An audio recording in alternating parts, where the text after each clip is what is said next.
ঋতিকাকে বলাতে হবে, আরজিনাকে বলাতে হবে, মার্জিনাকে বলাতে হবে, আর ওই আঞ্জুকে বলাবো না, ওর বার্থডের সময় আমাকে বলাই নাই। ওই রাজ, হ্যাঁ কি হয়েছে? দাঁড়া আইতেছি। কি হয়েছে? আজকে আমার বার্থডে, তুই কিন্তু টাইম মতন চলে আসবি। আচ্ছা তোর আজকে birthday, happy birthday, happy birthday. ধন্যবাদ। এখন তুই কই যাইতেছো? আমি এখন এই মহল্লার সব পোলাপাইনে বলাইতে যাইতেছি। আচ্ছা বলাইতে যাবি, আমিও তোর সাথে যাবো। হ্যাঁ হ্যাঁ চল। সুয়ান হ্যাপি বার্থডে। Thank you. রাতে বার্থডেতে চলে আসবি। হ্যাঁ চলে আসবো। সোয়ানি আপু আজকে তো তোমার বার্থডে, আমাদের পার্টিতে বলাবো না? হ্যাঁ বলাবো, কিন্তু তোকে তোর সাইকেলটা আমাকে একটু চালাতে দিতে হবে। হ্যাঁ ঠিক আছে নিয়ে যাও। আরে বার্থডে হলে তো অনেক মজা আছে। ওই পিঙ্কি রাতে আমার বার্থডেতে চলে আসবি। ঠিক আছে চলে আসবো।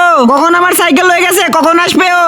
কিন্তু তার আগে আল্লাহর ছবির জন্য তো সবাই লাইক সাবস্ক্রাইব করে। দেখি আজকে মা বাবাকে কয়জনে ভালোবাসে। যদি মাকে ভালোবেসে থাকো ভিডিওতে লাইক দিয়ে চ্যানেলটা সাবস্ক্রাইব করে দাও। আর যদি দুজনকে ভালোবেসে থাকো কমেন্টে আই লাভ ইউ বাবা মা লিখে যাও। লাইক সাবস্ক্রাইব না করলে বুঝবো তুমি তোমার বাবা মাকে ভালোবাসো না।